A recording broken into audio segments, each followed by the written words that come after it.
จักก็ปล่อยเลย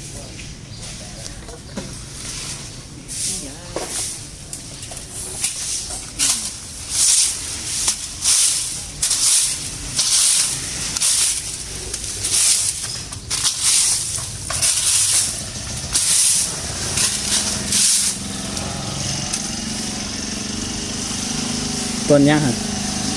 ต้นย่าง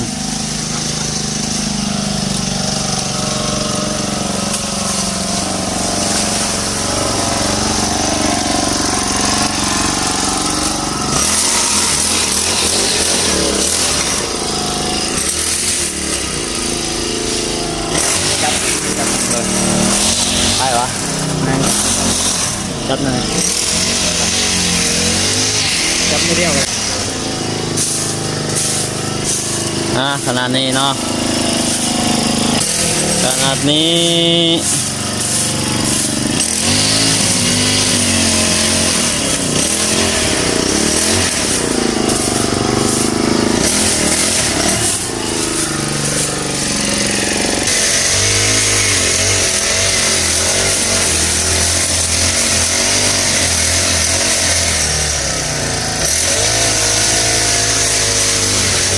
1 2 3 let's go ขณะนี้เวลาบ่าย2 โมง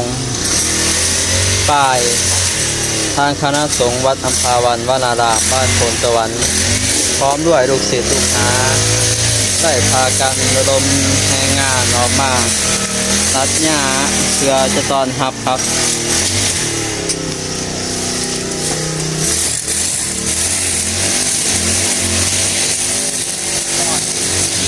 พระอาจารย์มาหาหน่อยได้ไหมพ่อหนาเราไม่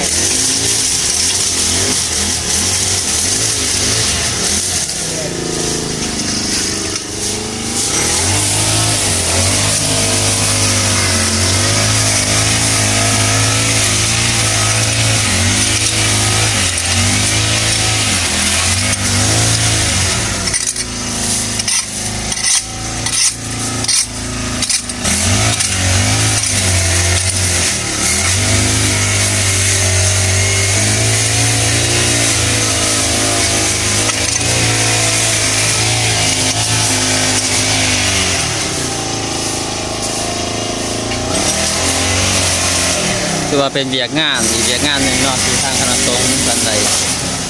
ออกให้งานตัดหญ้าเทียมใกล้สิเขาพรรษาอนามัยวัดว่าให้สะอาดจบงามคือว่าอาจารย์น้อย